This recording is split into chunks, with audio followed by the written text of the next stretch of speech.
विदेश मंत्री S Jaishankar Shanghai सहयोग संगठन की बैठक में हिस्सा लेने पाकिस्तान जाएंगे। 4 अक्टूबर को विदेश मंत्रालय के प्रवक्ता रणधीर जायसवाल ने इसकी पुष्टि करते हुए कहा कि विदेश मंत्री इस्लामाबाद में 15 और 16 अक्टूबर को होने वाली एससीओ की बैठक में भारतीय प्रतिनिधि मंडल का नेतृत्व करेंगे।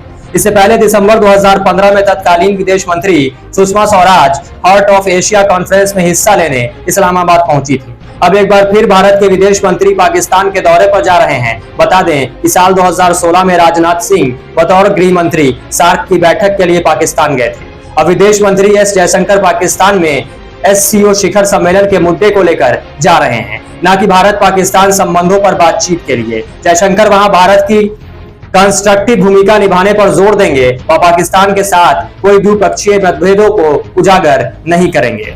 एस जयशंकर का आक्रामक रुख अक्सर तब दिखता है जब पश्चिमी देशों के साथ मुद्दों पर बातचीत होती है, लेकिन अगर आप पड़ोसी देश यानी पाकिस्तान को छोड़कर किसी और देश की बात करें तो उनकी कूटनीति अधिक सूक्ष्म रही है। इसका सबसे बड़ा उदाहरण मालदीव है। उस समय जब मालदीव में प्रधानमंत्री मोदी की सोशल मीडिया पर आलोचना हो रही थी और काफी उथल पुथल थी, तब भी भारत के विदेश मंत्रालय या नेताओं ने कोई टिप्पणी नहीं की।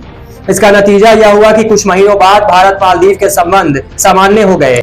शंघाई सहयोग संगठन की स्थापना औपचारिकता तौर पर साल 2001 में चीन, रूस और सोवियत संघ का हिस्सा रहे 4 मध्य एशियाई देशों कजाकिस्तान, किर्गिस्तान, तजाकिस्तान और उज्बेकिस्तान ने मिलकर की थी। हालांकि इससे पहले अप्रैल 1996 में शंघाई में हुई एक बैठक में चीन, रूस, कजाकिस्तान, किर्गिस्तान और तजाकिस्तान आपस में एक दूसरे के नस्लीय और धार्मिक तनावों से निपटने के लिए सहयोग करने पर राजी हुए थे। तब इसे शंघाई 5 के नाम से जाना जाता था। साल 2017 में भारत और पाकिस्तान इस संगठन में पूर्ण सदस्य के तौर पर शामिल हुए थे, जबकि ईरान साल 2023 में इसका सदस्य बना। इस तरह कुल 9 देश एससीओ के सदस्य हैं। अफगानिस्तान, बेलारूस और मंगोलिया को शंघाई सहयोग संगठन में ऑब्जर्वर स्टेटस मिला हुआ है। इस संगठन का नेतृत्व करने वाले रूस और चीन दोनों से ही पाकिस्तान के अच्छे संबंध है। साथ ही मध्य एशिया के देशों की वजह से भी यह पाकिस्तान के लिए अहम है, क्योंकि मध्य एशिया एक ऐसा भूक्षेत्र है जहां पाकिस्तान व्यापार, कनेक्टिविटी और ऊर्जा को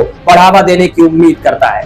वहीं भारत के लिए यह बड़ा राजनीतिक मंच है जो सीधे तौर पर पड़ोसी देशों और सेंट्रल एशिया से जुड़ा है। इसलिए इस दौरे को द्विपक्षीय दृष्टिकोण से नहीं बल्कि एक बहुपक्षीय मंच पर भारत की सहभागिता और कूटनीति के तौर पर देखा जाना चाहिए। The first question,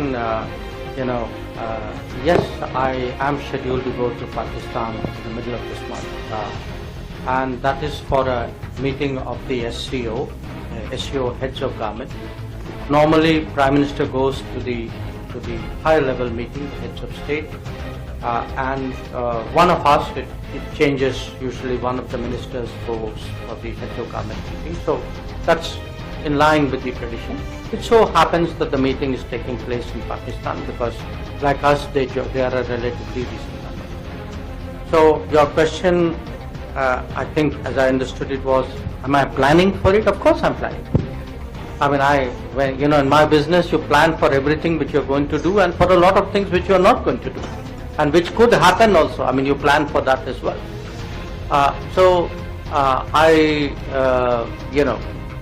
Expect there would be a lot of media interest because the very nature of the relationship is such, and I think we'll deal with it. But I do want to say it will be for a multilateral event. I mean, I'm not going there to discuss India-Pakistan relations. I'm going there to be a good member of the SCO, but since I'm a courteous and civil person, I will behave myself accordingly. So on